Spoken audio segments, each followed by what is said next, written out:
Hi everyone, it's Hans here, the founder of Cappuccino, and welcome back for Series 3 of Flat Whites and Insights. We're here for some open, honest and vulnerable conversations held over a beautiful cup of coffee, and they're coming from my home, so I'll be providing the flat whites, and my guests, they'll be providing the insights.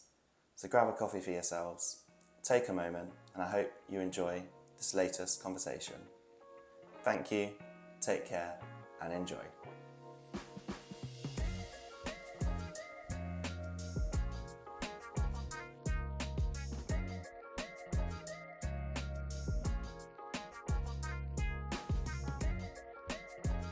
Rianna, hi. Hi, how you doing? Not too bad, thank you. Thanks for taking the time to come on and have a chat. Yeah, no problem. Thanks for having me. That's all right. No, I'm really looking forward to this conversation. We've obviously followed each other on Instagram for a while. There's, I think, a fair few people in that kind of online coffee community. Um, Yeah, and it's great to kind of have a conversation and hear more about yourself and your journey. But for those who don't know who you are okay to give a brief introduction just kind of before we start? yeah, absolutely. So I'm Rihanna, and I work for at the moment Stokes Tea and Coffee in Lincoln. I'm an account manager, so I'm in the sales wholesale. I sell coffee machines and coffee to people. Yeah. But before that, I was working as a barista, so that's how I've sort of got myself known a bit more, I guess, on socials, just by doing latte art and silly little coffee reels and things like that. Yeah, taking part in various competitions and festivals and stuff. So yeah, Yeah, definitely. No, I say like latte art's always a popular one, isn't it? It's the go-to for content. I think I particularly remember during lockdown, that was probably when I first got into coffee, and it's probably a good time to as well, just in terms of especially baristas if people are stuck at home, and that's how people were trying to connect yeah, and have absolutely. time as well. Well, yeah, it's fun to get into, and yeah, it's just constantly evolving skills. I mean, I'm not particularly good. I can do some things some days, and then the other days it'll look like absolute shit. So I think that's all part of it though, isn't it? Is that's what I think the challenge is, the consistency. Because I remember that as well when I was, and I'm sure there's people listening who either done it at home or in cafes, and I'll do it once at one pour, and I was naive and I was like, I can do that now. I can do Rosettas now. And then obviously I say to my partner, I go, oh look, I can do this now. Next one, nothing. So yeah, it's part of the fun, and obviously customers appreciate it. Though I guess working in, so you would say you've had time as a barista in a cafe, and how was that experience for you? I know it's I can imagine it's very different to, so I've just been a home barista. I've got my time. I can just take my time over a coffee, relax. It's a relaxing process. I think we've spoken a bit previously, just kind of before we hit record on this, about how sometimes that is, you wouldn't exactly call it a relaxing job necessarily. not at all. Yeah, it's really stressful actually. It's just hospitality work in general. It's really so I was doing that for like 8 years or so. Previously doing bartending and making cocktails, so similar kind of vibe, but obviously one's late at night. And then I switched to daytime and making coffee for people. And it is just draining on your just every part of your being. Yeah, Talking to people every day, having to be like have this happy face on all the time. Yeah, it was just a lot. And I just got sick of it in the end. And I knew I needed to get out of it because my mental health was really bad. And yeah, that's why I decided to take the sort of plunge into sales instead, because I knew that coffee was the industry that I loved. Um, and I wanted to have more of a focus on that and not be just making coffees for people every day. And now I get to make coffee whenever I want, albeit my skills have started to sort of lack a little bit, but that's just sort of practice, isn't it? So yeah, that consistency and that yeah. No, you mentioned about as well before we hit record that there was recently like a latte art throwdown that you were kind of. Stokes hosted a Lincoln latte art throwdown, and it's like the first one that we've done like that that we've hosted, and it's the first one that's really happened in Lincoln for many, many years. I don't think I was even living up here when the last one happened.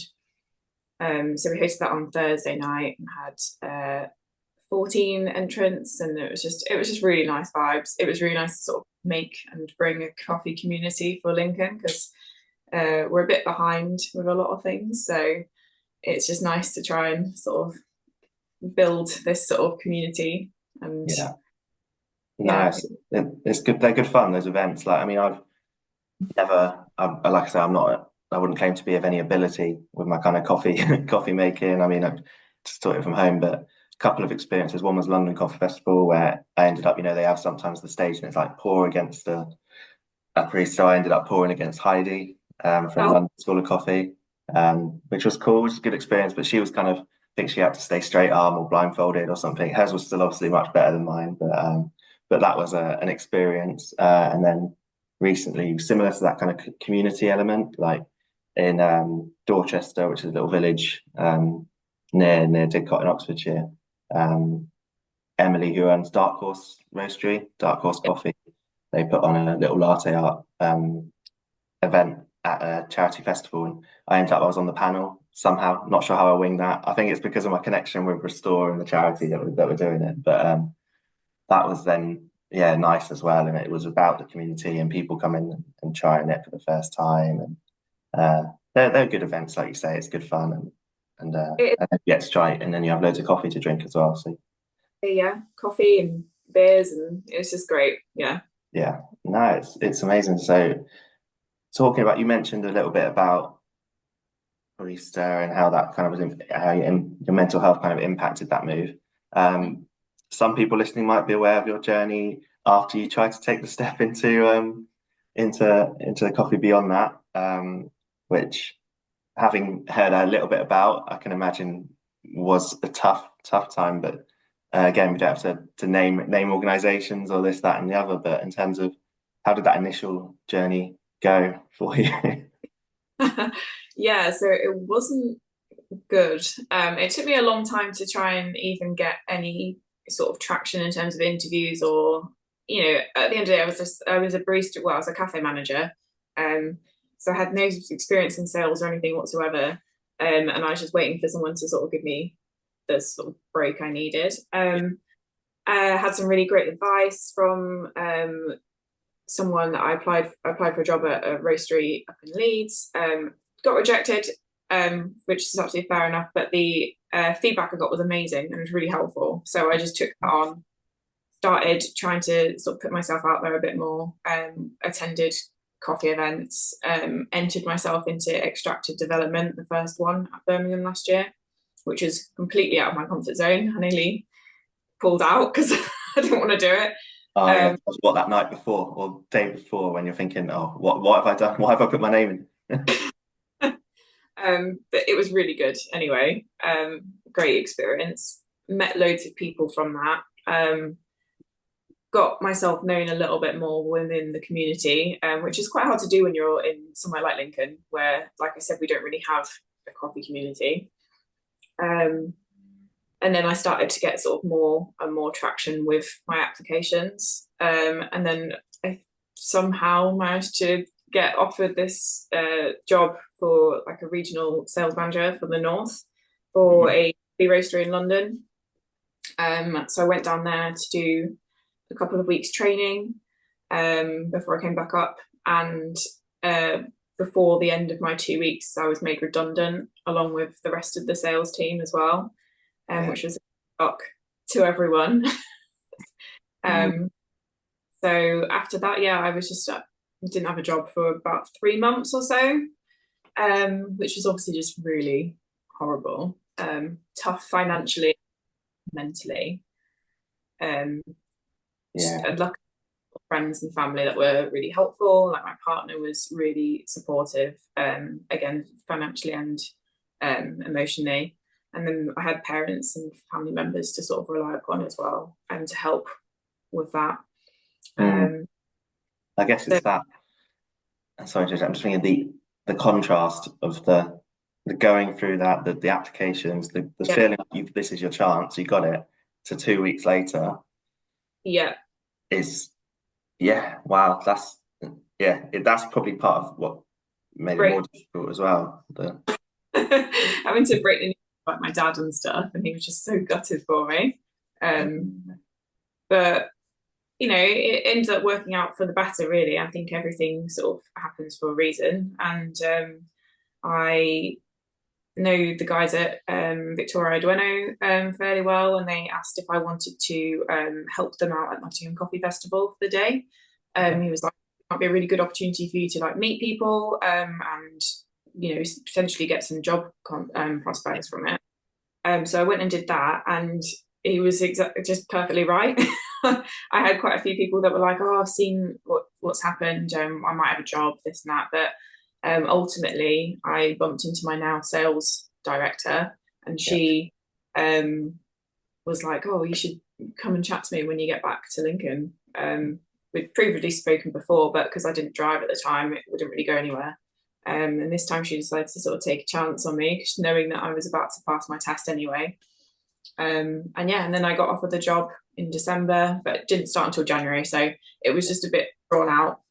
So it's still, sort of 3 months of no employment, but had a lovely start to the new year instead. Yeah. No, it's incredible. And or like for me, obviously I don't know you too well, but hearing that, it's like, it's so happy for you, and it shows that, like, because things can work, things do work out sometimes, and it's very easy for a rejection or a situation or something to really throw you. And I'm not saying there weren't times where, when it first happened, you were probably a little like thinking, why me? Like, is this the right decision? Why did I relocate? Because obviously it's a long way down to London as well. It's a big change, but there's a couple of things in there as well that I've noticed that I really like. So firstly, that place in Leeds that you said gave you the really nice feedback. I think, that's really nice. And I think sometimes there's too much now these days of, people getting through a bit of process, getting through a stage, and then not really being given that feedback. But it's almost, I think, employers should respect the applicant as much as they respect the company, and it can really help. So I think that's quite cool to hear. It's something that I work in my day job. I'm part of like the process of like contacting applicants and this, that, and the other, and it's something that I kind of try to always, where possible, and where within my remit, kind of do pass that on, because I think it does mean a lot to people. And it's not like always possible to sort of do that for everyone, especially not at this, like, this was just an application as well that I submitted, so expecting any feedback, but it was really sort of detailed and kind, and sort of just sort of helpful as well, in terms of it gave me some sort of direction to go in of how to sort of pursue that career. Rather than just being a no, because then you're like, oh, I don't learn anything from that. And that is probably what has helped the most in terms of getting me to sales. So because to get a job with no experience is quite difficult. I'm sure. I mean, most jobs ask for what, entry level, but you need 6 months experience, which you've somehow found. So but no, so that's really cool. And then obviously talking about going to the festival, like I love coffee festivals.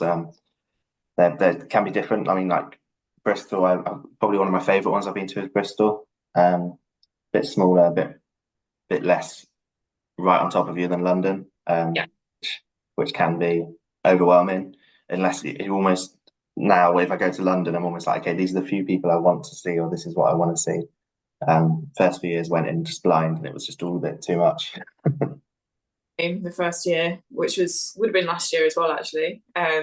I hated it. I didn't enjoy it at all. But I went back, so it wasn't that good, because it's hard to sort of implement yourself into people's conversations when you're the only one and you're alone. Then I ended up meeting a friend from Instagram, so I met him, and that made it a lot better. But London this year was great because I was just working on the San Remo stand as Stokes, so that was really fun, and I had my colleague with me, so we were just having a great time. But still didn't get to see everything. It's way too big. Yeah, it's a lot. It's a lot to. You almost need to go over a couple of days, but then for some people that's not always reasonable because you're traveling down. You have to stay over somewhere. But Yeah. but yeah, it's good. And then Nottingham. Since we last spoke, I've got tickets to Nottingham this year. Hey, I'm going to be coming up to that. I think you sold me. You sold on that. So yeah, looking forward to that. And yeah, trying some new places. Just for me, haven't really, my sister went to uni there, but I've never really been seen Nottingham. So yeah, got a really good coffee scene. Because it's not much different to Lincoln in a lot of ways, but mm, it's just that little bit further up with the yeah, coffee. And yeah, there's some really great coffee roasters and coffee shops, so you should have a great time. yeah. So that'll be really good. New one. Chance to see people. I know Bristol's coming up again this year, October. So I might try and get to that. But is it October? September actually. September. Maybe make that. As well, that's been confirmed. That's been Mm. taken over the new events company, which is really exciting because Manchester's always great. Yeah. It's good. It's just as we're saying here, and people be listening will know. Like, there's what I like as well is they're good for if people are looking to get into the coffee scene. And this is where I say somewhere like London is probably a bit much if you're just like totally new to coffee. But these other more local ones that are a bit smaller, I think that's part of the appeal as well. It's kind of No. yeah. So it's exciting. So yeah, I'll get myself up to Nottingham there. So presume will you be there? Stokes be there? Our Stokes stall, so we'll be there for that. You'll have to come over and grab a coffee. Yeah, I think I'll start thinking about what latte art to request already. So you know, see, see see what we've got. But no, it's amazing. No, and so you say about obviously the nature of this podcast as well, kind of, and my journey. So obviously it wasn't quite the same as being made redundant 2 weeks into a job, but had an experience of working really hard to get something to then see it kind of taken away outside. Well, it was frustrating with me. It was my mental health and a breakdown, which kind of stopped me doing my PhD. So I still see it as kind of out of my control, but there's that part of me that still wants to blame, like say it's me, like, oh, it was the way I went into it, I handled it. And obviously when you're set on something in it, then I think you mentioned about it was tough, like saying to your dad or saying to your family about it. And I certainly found the same when I'd made that decision to quit. It's difficult, but how, in terms of for yourself now, in terms of your self-care, how do you kind of what works for you in terms of looking after your well-being and things like that? Because I think people are always interested in people's insights, and it can be so different for everyone. I don't do a whole lot of like sort of self-care as such, but I just try and take time for myself a lot more. Try not to put so much on myself to get to do something in my free time. I think just having sort of relaxing, chilled time is really important. I don't need to be busy all the time, which is, I think, what my problem was for quite a while, especially when I was working in hospitality. Just feeling like I constantly had to do something and like I'd feel guilty if I wasn't doing something. So yeah, now I just try and do as little as possible, to be honest. I stay at home or I go out for a walk or try and do more things out in nature. So me and my partner really like to go like hiking and running, although my running isn't really happening right now, but in general I like it.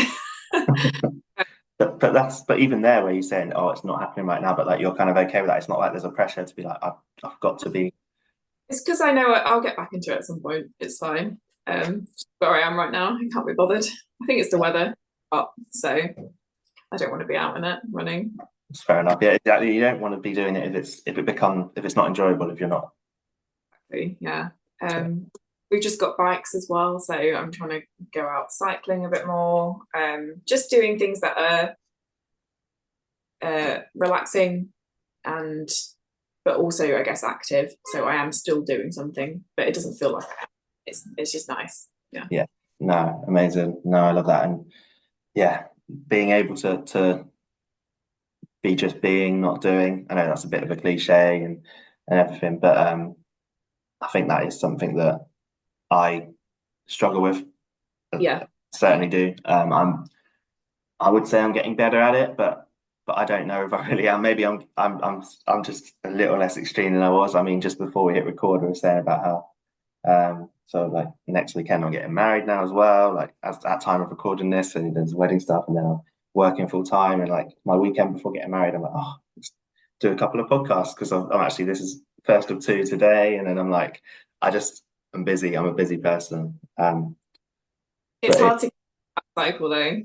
Mm, And then thrive on it. So maybe just embrace the busyness all the time. I don't know. It's what I'm busy doing. I think like if it was conversations like this, podcast stuff, the cappuccino stuff, I feel it gives me energy. I think it's something I've said before. Like if I'm doing something in that, that's how I kind of want to be spending my time. It's when I get caught up. Because again, I'm trying to get better. My manager's trying to make me get better at not having to say yes to everything at work as well. People are like, oh, if they need a hand with something or someone's dropped out or this needs doing, it's kind of, and I've played a rod for my own back with that. I know because I came in and I was like, yeah, I'll help everyone. And now everyone, learns, oh, well, if we need something doing, we know who to ask. But you've got to set boundaries. Yeah, I feel it's hard to, it is really easy to just sort of spread yourself thin across the job, I suppose. And yeah, I mean, I was kind of the same when I started as well. I wanted to just help out all the time. So I was helping out at the cafe on shifts as well. And yeah, now I just say no, I don't want to. No, exactly. And that's the thing, isn't it? Like there's nothing wrong with that because that's not your job. And it's also not your responsibility, should we say. It's the person who's responsible for staffing and managing that cafe. So and that's where I need to get a bit better at, be a bit more selfish with my time. But it's difficult because part of it, like I genuinely like and want to be able to support others and help them in the work, but it's just understanding I'm not doing that at the expense of myself, because if I then find I'm doing evenings or beating myself up for not pushing my own projects forward, and my manager knows, she just says, how much did you do for everyone else this week? And I'm like, yeah, I'm there.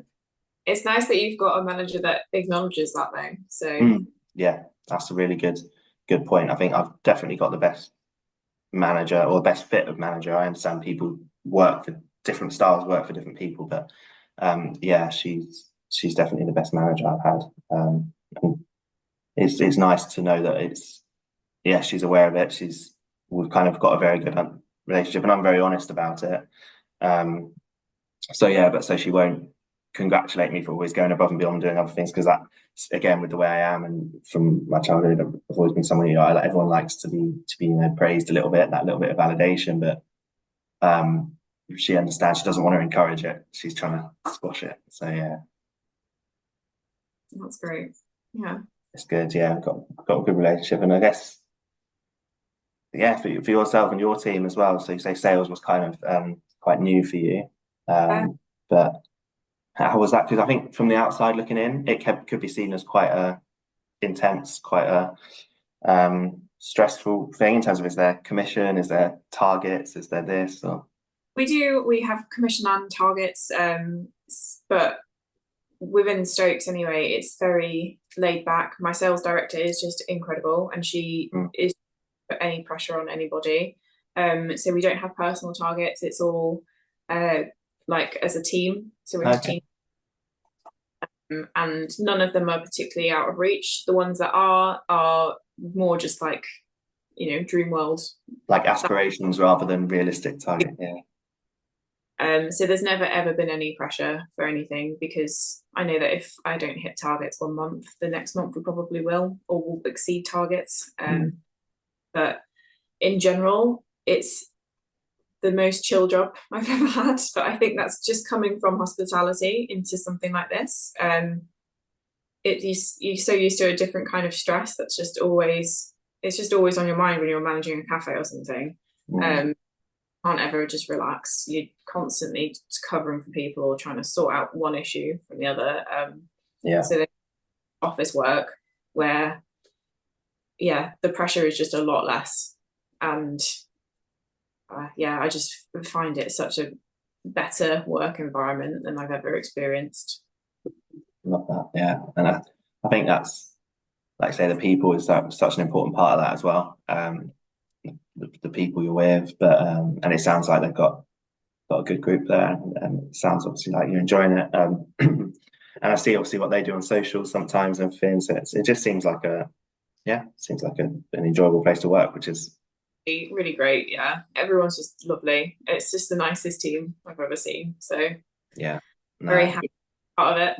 yeah, no, which is amazing. Obviously, the journey that took you there as well. Just like when you said earlier about things happen for a reason, really, and it seemed like I could relate to myself. I thought I wanted to be this doctor, scientist. I wanted to do that, and part of me is really grateful I kind of had the wobble, had my experience with mental health when I did, because otherwise I might still be busting like a gut, working all hours at that, still trying to wait for it to make me happy, and like it just wouldn't, because of the way I was wired. It was just searching for that validation, and I was doing it because I was good at it at school and I liked getting praised for it rather than actually loving the subject. So yeah, I was the same at uni as well, and I dropped out for similar sort of reasons. So and then sometimes I'm like, oh, I kind of wish I'd over with that, but at the end of the day, I am where I am now, and I think that's where I should be. So all works out in the end for a reason. Yeah, exactly. No, and I think the same, because I wouldn't have done and then ended up working in football, which football's been my real passion since I was like little. But I guess I never saw it as I always saw it as that it was something I loved, but I never thought I could maybe work in this. It was always like, oh, I'll have a career and I'll like football on the side. I never really made that, and then I ended up falling into it, and it's ended up being the best, the best thing. So cool. And I know the last one you mentioned about your cat as well, who's a big part of the family. Has he made an entrance yet or not? Is he? Yeah, the other one was in here, but I don't know where she's gone now. I'm surprised he's not at the door, because he doesn't like closed. Oh, really? So he's like, wonders what's going on when he's not eating, realistically. But yeah, he's around, and can't wait to just cuddle him all weekend, to be honest. That's my plans every weekend, is cuddle my cat. Nice. I can't do the other one, she's too wriggly and independent, so okay. The other one is very needy, so I just spend time. Yeah. And my but the cat is cuddlier. Yeah. No, it's nice, just like I say, just little things, simple things, just enjoying just being, and no, I love that. And so it leads nicely on to, there's a question I kind of ask all my guests, which I will finish off with, which is, what does happiness mean to you? I think happiness to me is being content with things, satisfied with not doing a lot, and just taking things slow and enjoying the moment. I think more is important. Sometimes I get wrapped up in like everything as a whole. Like I'll get stressed about one thing and I let it ruin my mood for like the rest of the day or something. And I think it's just nice to sit and realize all the other good things that I have going on. So I think that's happiness to me. It's just taking time to focus on that and be content with it. Nothing's going to be so. Yeah, no, it's true. You can like ruin a lot of great moments by looking for perfect moments, can't you? That kind of thing. Like yeah, you've worded that way better than me. No, I had time to listen to yours and just take it in, but yeah, like it's not always going to be perfect, so just enjoy the moments. And also we never know. I mean, we've both been through situations ourselves where we were on one path and it changed quite suddenly, and you never know what is going to happen, so just make the most of the moments you have now, and just like I said, just enjoy it, and don't worry about being too much, like being everything for everyone. Just do what makes you happy, kind of thing. I love that. Exactly. Nice, amazing. No, well, probably finish there. But I look forward to seeing you in Nottingham when I come up to the coffee festival then. But wait, it'd be great. Amazing. No, thanks, Rianna. Enjoy the rest of your weekend. Thanks so much for having me on.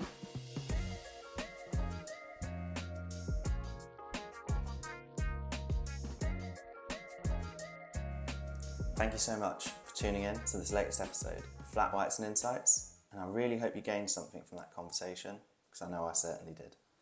It would mean a lot if you can like or subscribe on whatever platform you may be watching or listening on, and please do share this podcast with any friends or family or anyone you know that you think might benefit from having a listen. Also, if you can head over to Instagram and give Cappuccino a follow, that's where you'll find the latest updates as we look to raise awareness of mental health through my passions for football and coffee. And I'm always open to people getting in touch if you want to have a conversation, collaborate, or even come on the podcast yourself. The support means a lot, and I'm very grateful. Thanks so much again, and I hope to see you soon.